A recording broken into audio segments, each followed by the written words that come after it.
Hi, my name is Christine. I'm a wound and ostomy nurse, and I work with HPFY.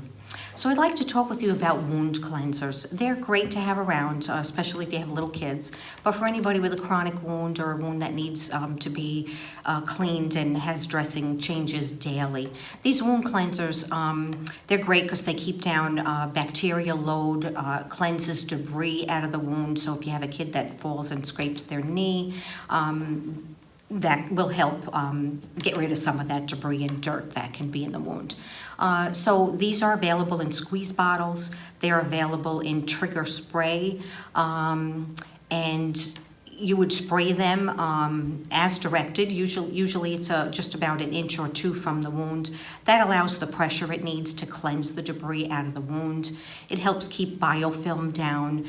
And some of these wound cleansers can actually have an antimicrobial property to them. And if they have the antimicrobial and you need to do a moist dressing change, you can saturate the gauze with this antimicrobial cleanser, squeeze it out so that it's damp.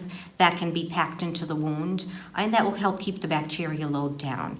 And these wound cleansers, there's many of them, and they can also be found on HPFY.